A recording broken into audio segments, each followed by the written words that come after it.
तो जहां जहां समस्या हम समाधान करने की कोशिश कर रहे हैं, कोई कसर नहीं छोड़ेंगे किसान को ठीक दाम देने में, किसान को सही दाम। भगवान ना करे लेकिन प्राकृतिक आपदा में कई बार फसलें खराब होती है तो उसकी भरपाई करने का प्रयास प्रधानमंत्री फसल बीमा जैसी योजना के माध्यम से, और कृषि ऋण की सीमा भी बढ़ के किसान भाइयों 7 लाख करोड़ से अब बढ़ के किसानों को जो लोन मिलता है खेती के लिए 25 लाख करोड़ रुपया हो गया है, लगभग 25 लाख करोड़ रुपया। मैं बाकी किसान भाइयों को भी आमंत्रित करता हूं, जो सुझाव आपके पास हो दीजिए, उनको हम वर्कआउट करेंगे और वर्कआउट करने के बाद जो जो संभव होगा किसानों के हित में कदम उठाए जाएंगे, क्योंकि विकसित भारत तभी बनेगा जब उन्नत कृषि होगी और सुखी किसान होगा। उत्पादन का ठीक दाम देना, इसके लिए लगातार एमएसपी उसमें बढ़ोतरी। अभी मैंने देखा मसूर, चना, उसकी नई वैरायटियां विकसित किया ICR ने। किसान भाइयों, मैं इस किसान मेले के माध्यम से कहना चाहता हूं, गेहूं चावल तो पूरा सरकार खरीदेगी ही ठीक दाम देने के लिए, लेकिन मसूर, उड़द, तुअर जितनी पैदा करोगे पूरी की पूरी खरीदी जाएगी एमएसपी पर, चिंता मत करना। क्योंकि इन चीजों का उत्पादन तब बढ़ेगा, किसान तब लगाएगा जब उसको दाम मिले। पैसा मिलेगा तो लगाएगा, दौड़ के लगाएगा, और पैसा नहीं मिलेगा तो फिर क्यों लगाएगा। और इसलिए किसान को ठीक दाम मिले उसकी कोशिश निरंतर जारी है।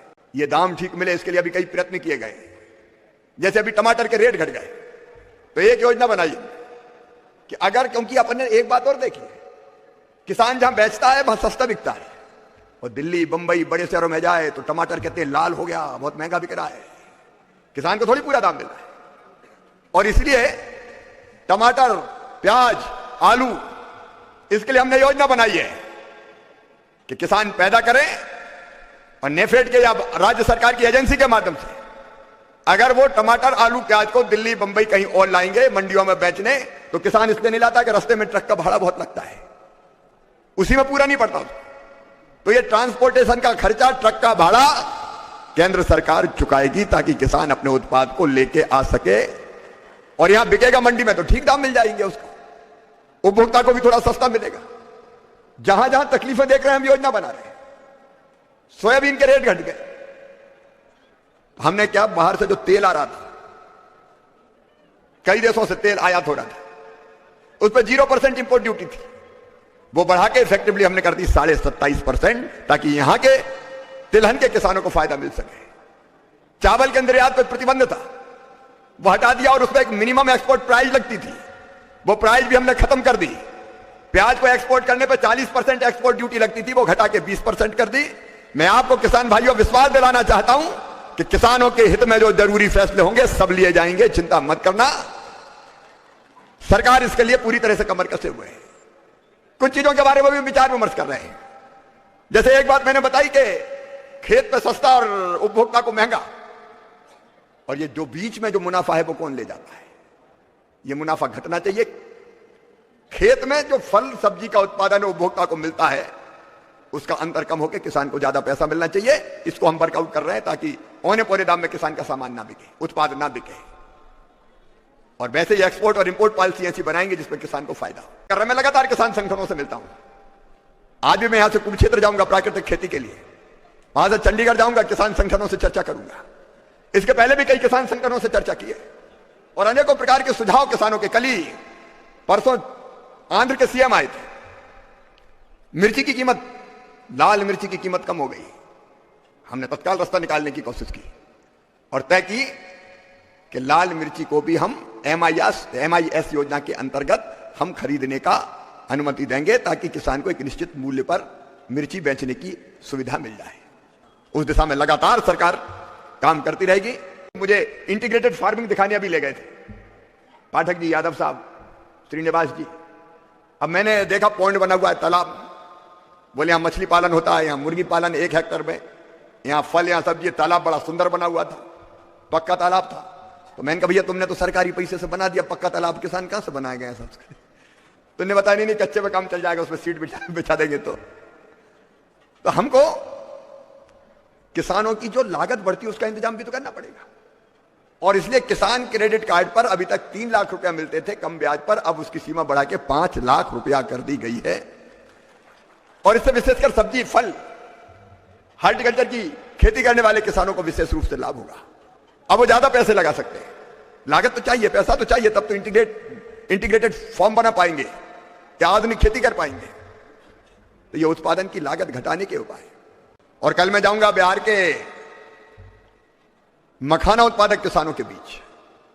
अपन कृषि भवन में बैठने वाले कृषि मंत्री नहीं है, किसानों के बीच जाएंगे, मखाना कैसे बोते हैं देखेंगे, उनके साथ बैठेंगे और मखाना बोर्ड बनेगा तो किसानों की सलाह के आधार पर बनेगा। इसके पहले मैं सुपारी उत्पादक किसानों के बीच में गया था, उनकी कठिनाइयां देखी, उनका समाधान करने की कोशिश। इसके पहले नारियल उत्पादक किसानों के बीच गया था।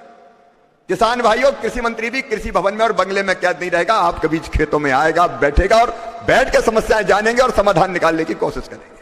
हमारा संकल्प है नंबर 1 उत्पादन बढ़ाना। पर हेक्टर उत्पादन अभी भी बढ़ाना है। आज मुझे गेहूं की वैरायटी के बारे में बताया कि 80-80 कुंटल एक हेक्टर में गेहूं का उत्पादन हो सकता है और हो रहा है कुछ जगह। अब 45-50 का एवरेज तो लगभग हर जगह, लेकिन उत्पादन बढ़ाने की गुंजाइश अभी भी है। पर हेक्टर उत्पादन बढ़े, और उत्पादन बढ़ाने के लिए अगर सबसे प्रमुख चीज कोई है तो वो है अच्छे बीज।